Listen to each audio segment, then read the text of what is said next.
It's April, and I haven't recorded a podcast since January because honestly, how do you record episodes of Midlife Hormone Crisis when you're smack dab in the middle of your own midlife crisis? So I'll explain more later. But first, can we talk about the elephant in the room?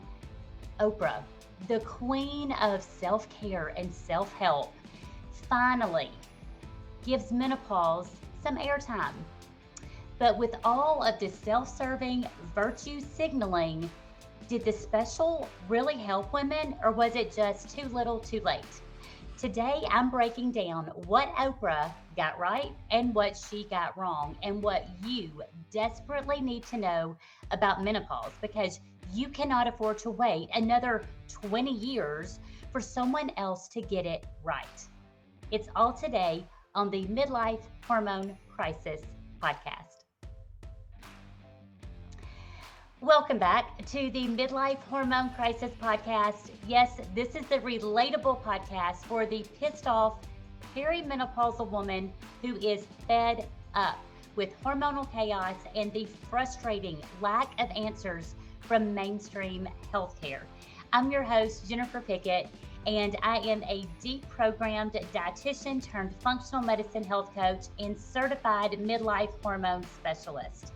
Like many of you, I hit my breaking point when I realized just how little healthcare professionals knew about menopause.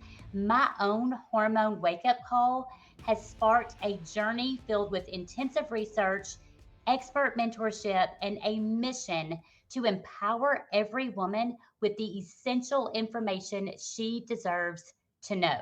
So, if you're wondering, is this a midlife crisis or is it just my hormones? Well, you're in the right place.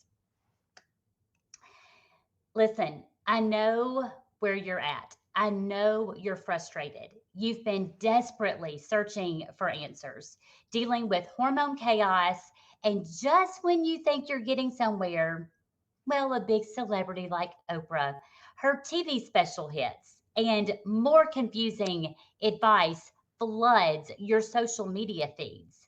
That leaves you feeling even more overwhelmed. So, before we dive into today's episode, here's exactly where you need to find clear, practical help. While I haven't recorded podcasts lately, I have continued to host a free monthly midlife masterclass. These classes cover exactly what you're wondering about: metabolism, stubborn belly fat, hormone testing, hormone replacement therapy. So you can catch up on all of these anytime and get those replays by going to bit.ly/missed masterclass. Again, that's bit.ly/missed masterclass. I'll have that in the show notes. Oh, and by the way, if you're one of these and you are so tired of piercing things together on your own, if you're ready for the deep dive testing, the personalized protocols, the dedicated support, consider joining the Hormone Huddle. But due to the intensive, personalized nature of this program, and let's be honest, the fact that life is extremely full, I'll tell you about that in a minute. I currently only have 2 coaching spots available. So visit thehormonehuddle.com, book an insight call. Let's see if this is a good place for you. No more confusion, no more overwhelm, just clear answers, real support, and a plan that actually works. Okay, let's get started. I am going to give you a fair warning. Today, I might come across as a little bit unhinged because honestly, I'm in the trenches every single day with women just like you. I hear your stories and I've lived these frustrations firsthand. I've spent the last 27 years in healthcare and in wellness. I've seen it all. And the truth is, I'm mad. Actually, I'm absolutely pissed off. It's 2025, and getting quality healthcare as midlife women shouldn't seem this damn near impossible. On top of that, I'm navigating my own midlife crisis in real time.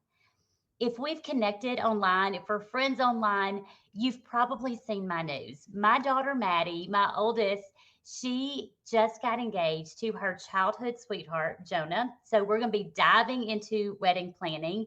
And my son, JD, is about to graduate high school. He's still waiting college decisions and waiting on scholarship news. So, yes, an engagement party, a surprise engagement party that we just threw, a graduation party coming up here in a month. All have, and then I'm a mama facing these big, huge changes, running my own business, feeling like I'm up against this giant, broken healthcare machine, all while trying to navigate my own hormones and my health. So I'm not sure what you're going to get today. So buckle up and welcome to Jennifer Completely Unfiltered.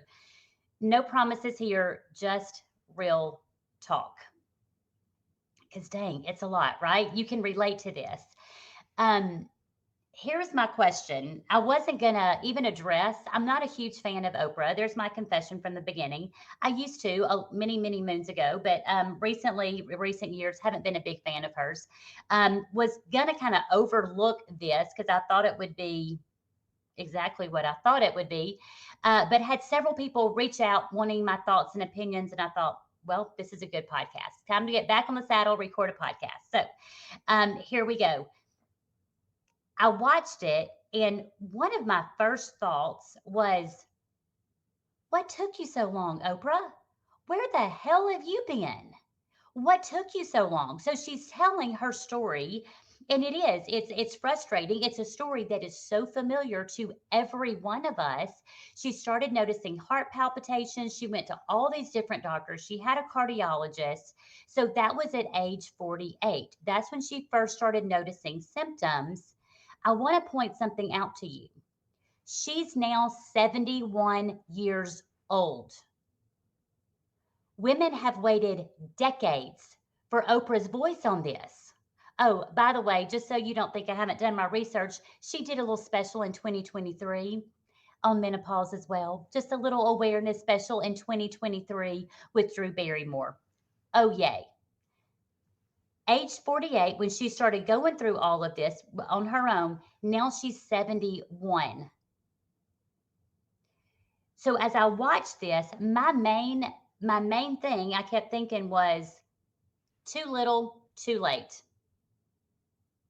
That was the main thing that kept going through my mind. You know, because you've lived it. Women, we have suffered, we've been ignored, we've been dismissed. And when Oprah looked at the camera and said, "Thank you, ABC," I wanted to vomit. What do you mean, thank you, ABC? They should have done this decades ago. Every single woman's going to go through menopause. Every single woman is going to go through menopause. What do you mean? Thank you, ABC. All of this BS is virtue signaling. It is very much look at us. Look at how good we are for bringing awareness. Let me bring on celebrities that you think you can relate to. None of us can relate to celebrities. Look at how good we are for bringing awareness to this issue. I hate the virtue signaling, this superficial celebrity involvement without any kind of meaningful solutions or any type of structural change. It's a bunch of bull. It reminds me, I tell you what reminds me, this is another subject I get fired up and pissed off about, breast cancer month. All these companies wear pink, breast cancer awareness. Okay, if you're not aware of breast cancer at this point, you have been living under a rock. We're aware. By the way, all these companies promoting this BS, they're the ones selling you very toxic products that can promote breast cancer. Okay, so I'm not going to go off on this, but remember, these companies, these celebrities, these big wigs that stand to make a lot of money off of things, it's called virtue signaling. They love to put their name on something and give people these little warm, touchy feelies and like, look at me, look at the good I'm doing. It's a bunch of bull. And as women, we've got to say enough is enough. We're so tired of this. Because, by the way, everybody's in bed together. It's a profit driven system. They don't care about your health. With all these celebrities, it's just about PR. You and I both know this. It's just about PR. They're probably selling something. So, enough with the awareness. We've got to move beyond that. We need actual help. We don't need platitudes. We don't need little simple advice like just be your own best advocate. We need more than that. So, I'm going to kind of go through some things in that special and point out the good, kind of the good, the bad, the ugly. Okay. So, let's start with the good. Let me do this. I do want to acknowledge Oprah's impact. I am very glad she had a menopause special. Somebody's got to do something, okay? It could have been a lot more, but she brought menopause to prime time, and that's important. So I want to acknowledge that impact. That's good. That's good. I did like the fact that she should have had many more. She did have one expert on there. Well, there was a few.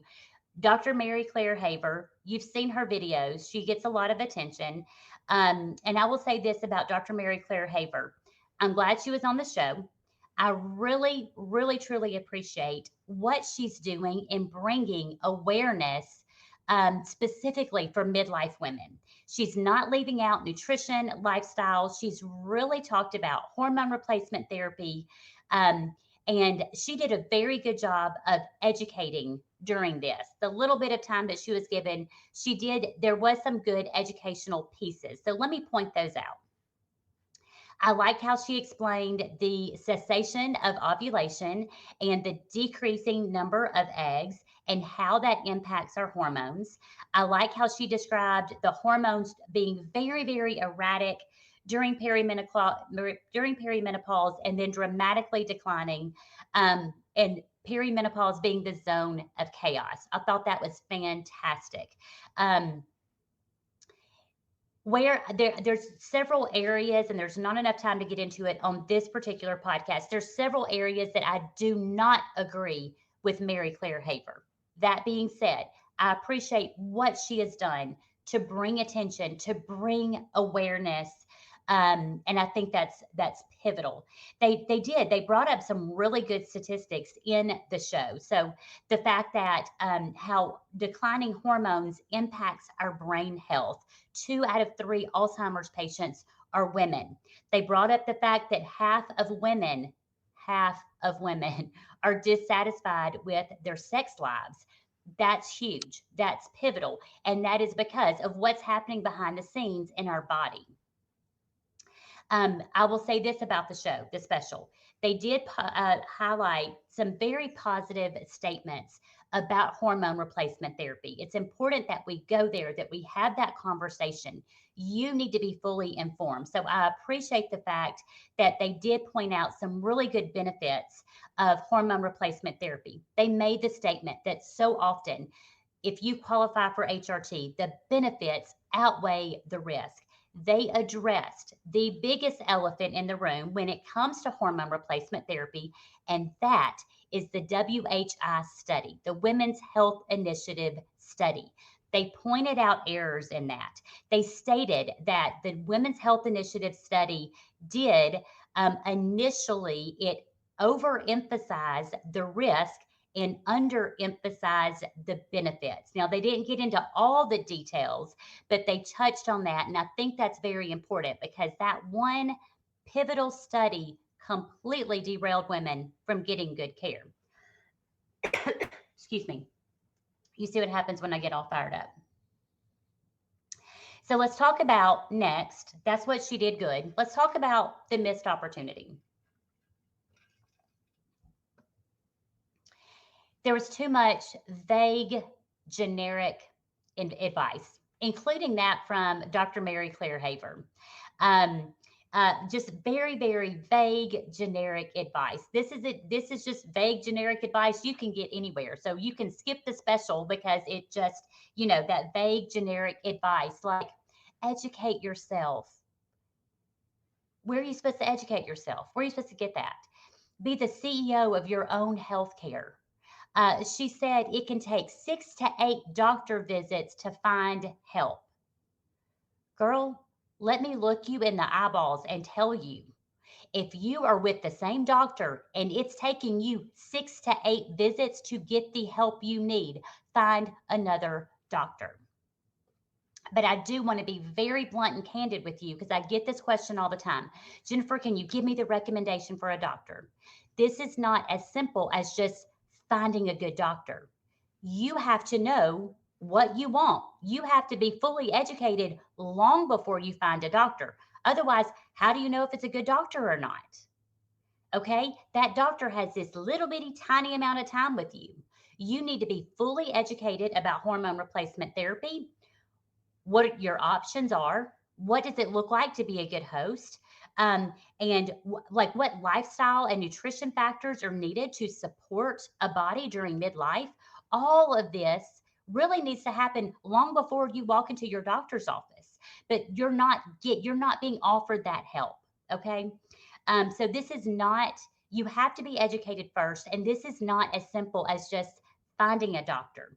So the very generic advice really got on my nerves. I tell you something though that Dr. Mary Claire Haver said that was very revealing, and I want this to stick with you.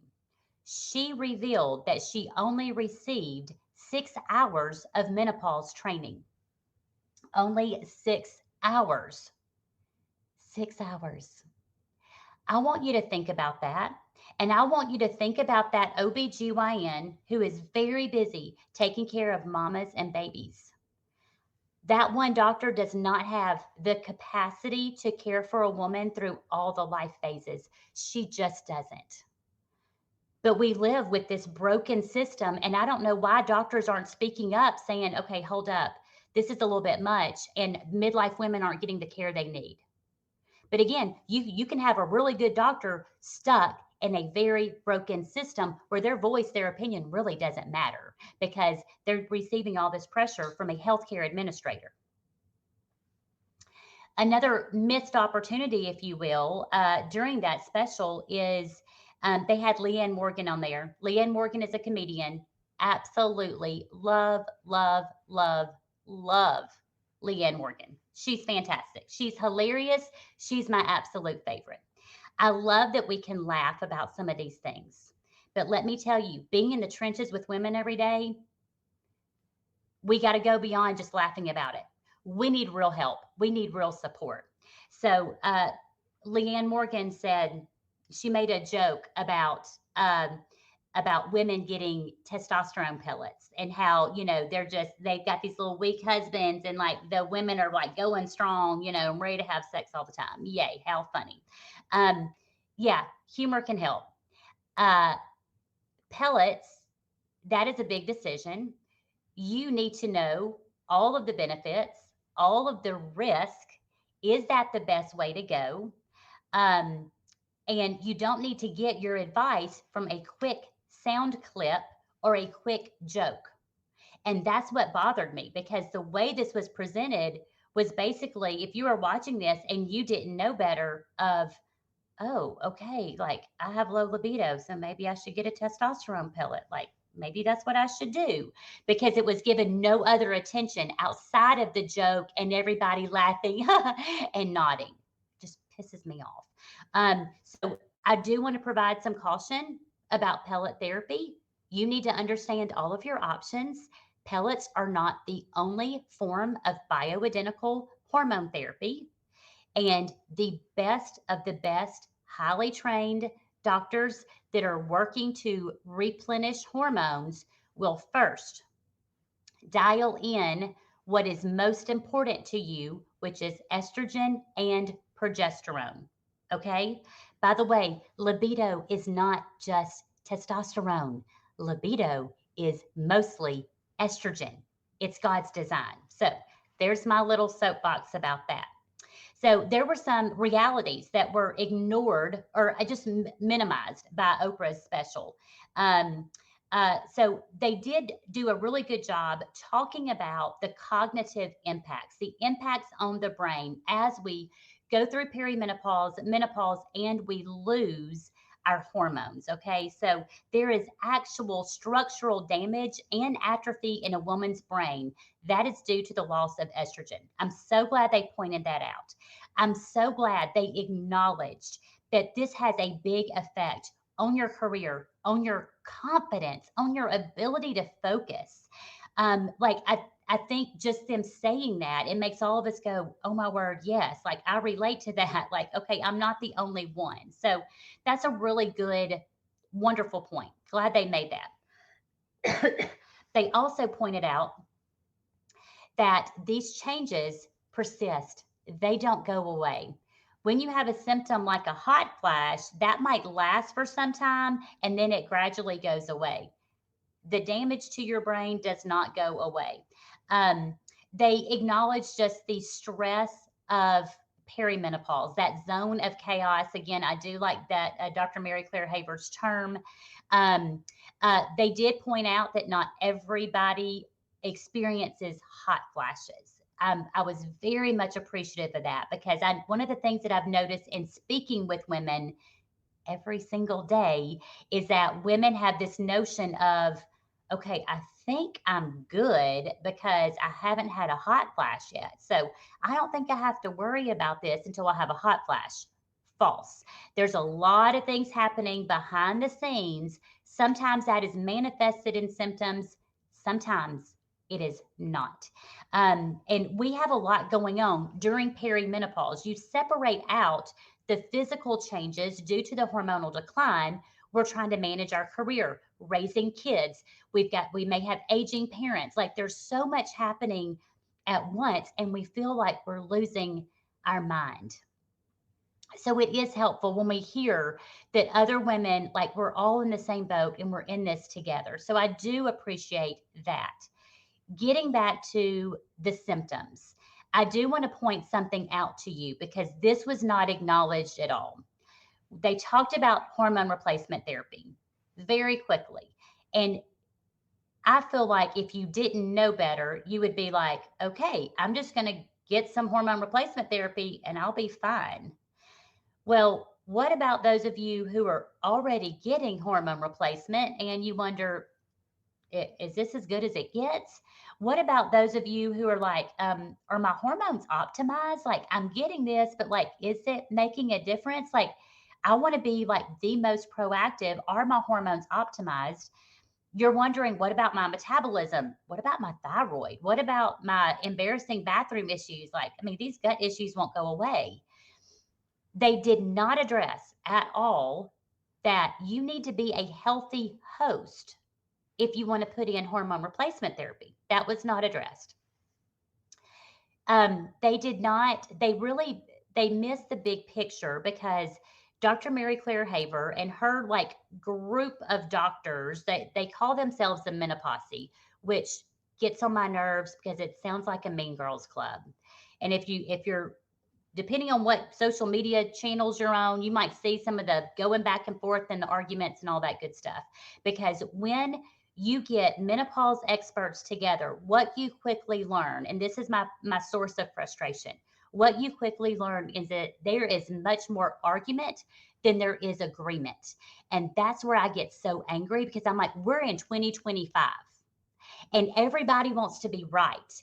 And there's those of us like me, and I have colleagues and mentors. We're in the trenches with women every day. And I'm like, you know what? While you're over there arguing, some of us are actually trying to help women. But everybody wants to be right. But there is a large group when it comes to hormone replacement therapy, they are just focused on symptoms only. Treat the symptoms. That's it. And there's a lot of doctors and the North American Menopause Society, it's called NAMS. Their opinion is this: you treat for symptoms with hormone replacement therapy at the lowest dose for the shortest time possible. I do not agree with that. And you're missing the big picture. We really want to look at physiologic restoration of hormones. If I'm going to do something, I want to do it really well. I don't want to learn 10 years later, I should have been taking more. I should have been doing something differently. This should have been dosed differently. Because you see, when I decided to utilize bioidentical hormone replacement therapy, I wanted to be all in. I want all the benefits. I want the disease prevention benefits. I want the benefits to my bones, to my brain, to my gut, to my heart. All of those. I want the anti aging, but that has to be done in a very specific manner. So basically, they just put HRT into one big bucket, and there was no differentiation. I can't say that word. You could tell no difference between, there's a lot of different forms out there, and you still have some doctors who would call hormone replacement like birth control pill. I won't even go down that road because it just makes me mad. So there was a lot of missed opportunity here. Everything was very surface level. We need more. We need a lot more. You deserve more. I think after the special and listening, being online, listening to what people thought, there was a lot of people who were like, oh my God, that was so good. We're just so grateful. Um, you know, we just didn't know. And now I feel better. I'm so glad they're calling attention. Yes, to all of that. I am too.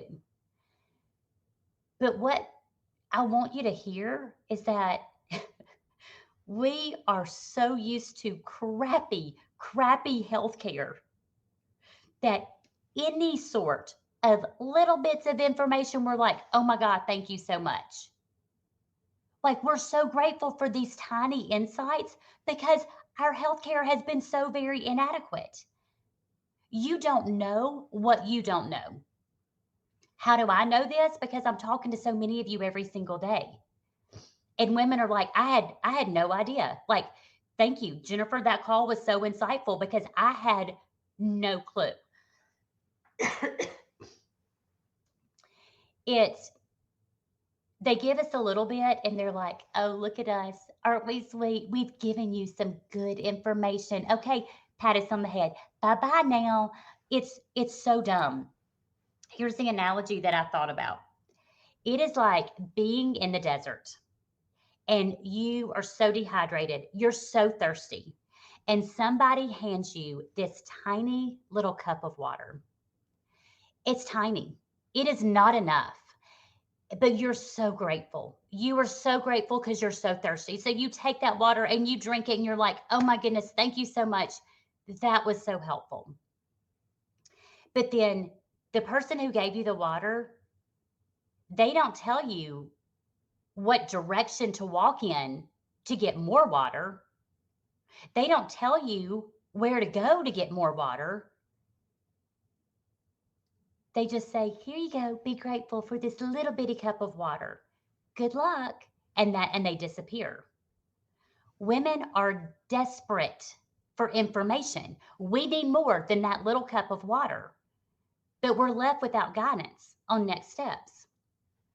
This is why me and many of my colleagues and my mentors have a program that walks you through all of these things because we want to give you more than just a little bitty cup of water.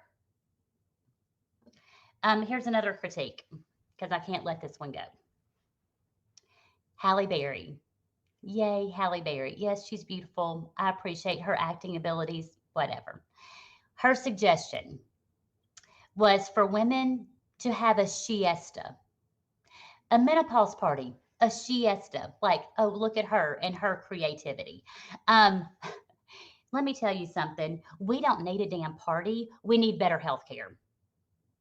So, sweet families, if your family wants to do something for you, you can throw a party later. First, pay for you to get good help. That's where it starts.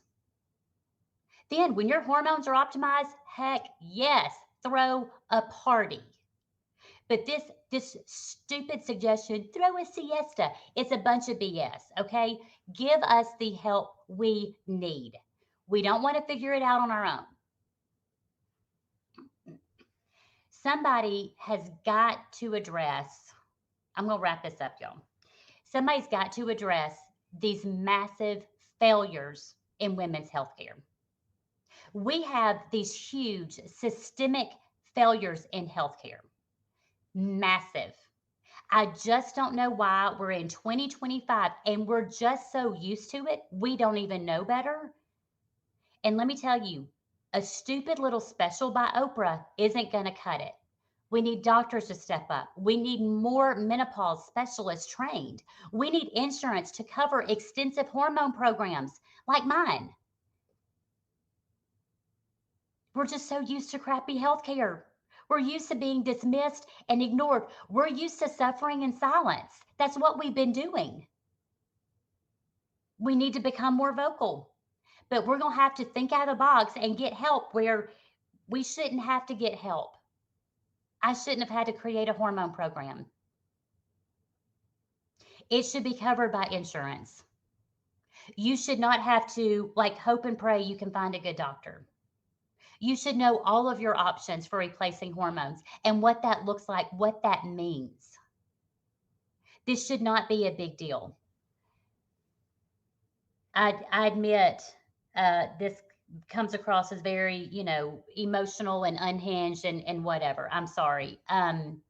Because I'm in the trenches with women every day and I'm walking their journeys with them and I'm hearing the horror stories of how they've been dismissed and how they've been ignored.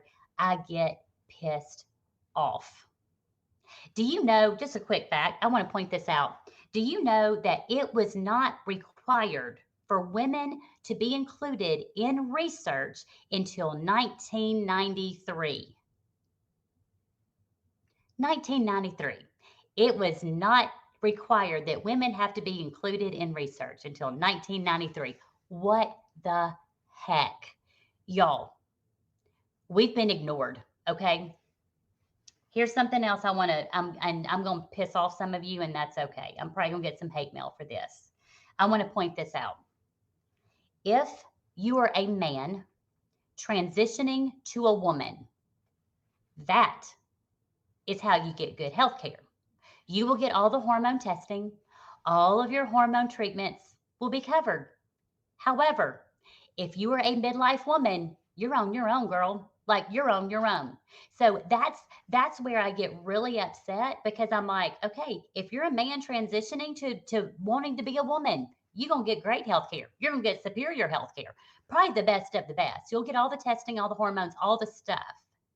But if you're a biological woman and you're facing menopause and you need good care, you're up against a lot. Okay? You're up against a lot.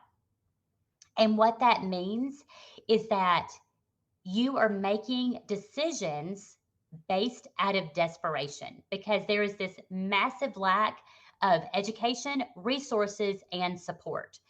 The awareness is great. That's this tiny little component. You need so much more. And I'm this little voice, this small voice fighting against this massive machine, this broken, massive system that is based on sick care and based on big pharma. I feel like some days I am this crazy woman standing on the side of the road, and you're driving by and I'm waving you down and I'm like, the bridge is out. The bridge is out. If you keep going that way, the bridge is out. It's going to be a disaster. And I'm waving my arms and trying to get you to slow down and consider your next steps and maybe go an alternate route. And you're like, she's crazy.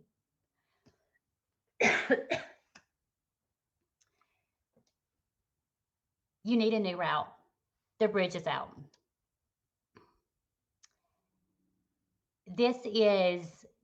I'm going to wrap this up because you've heard enough of my soapboxes and I've gotten all choked up trying to communicate this. You need more. You deserve more. There is not a one size fits all. You deserve personalized care. You deserve testing. You deserve answers. You deserve relief. and not just a prescription designed to get your butt out of the office. So let me wrap this up. You've heard me rant today because, frankly, somebody needs to say it. You deserve better healthcare, clearer answers, and real solutions for menopause. You deserve that personalized support, not the surface level, stupid specials or the confusing sound bites.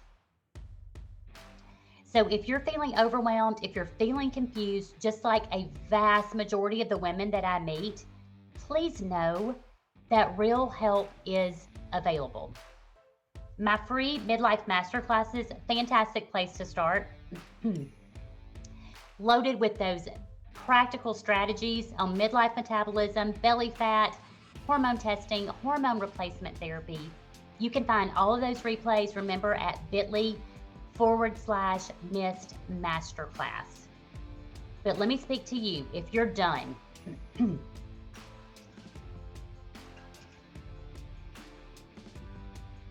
if you're done guessing, if you're done piecing things together on your own, if you're ready for that in-depth testing, the customized plans, the ongoing personal support,